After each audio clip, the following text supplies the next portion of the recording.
All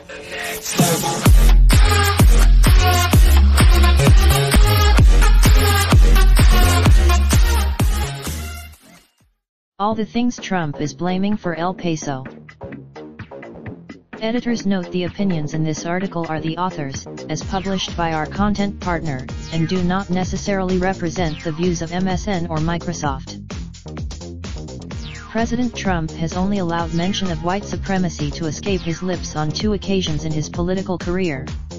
The first came after his claim at a press conference the following day that not all of those people were white supremacists by any stretch set off a firestorm of criticism.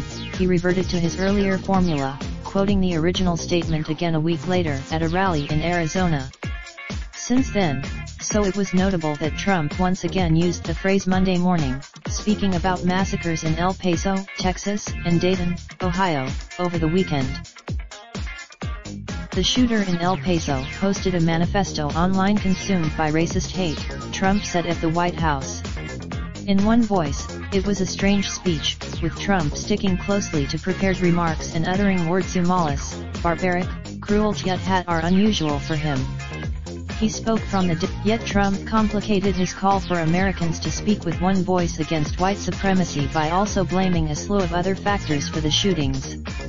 In an early morning, of the other causes Trump named, some stand up to scrutiny and others do not. Consider mental illness. Trump largely danced around the issue of guns per se on Monday, blaming other factors, as he has in the past.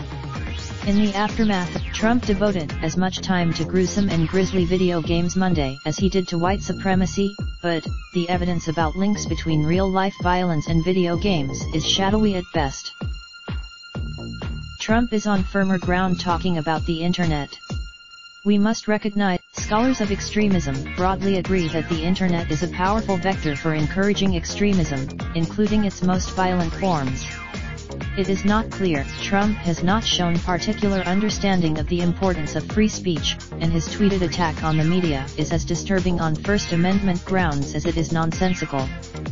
Fake news but the emphasis on the Internet as a vector for extremism overlooks the important point that, like cable TV or newspapers, it's a medium and in this case, for racist hatred, much of it coming from or amplified by the president himself.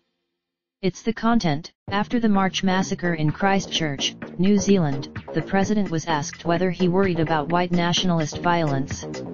I don't, but Trump can't condemn white nationalism too thoroughly because that would require repudiating his own words and political platform.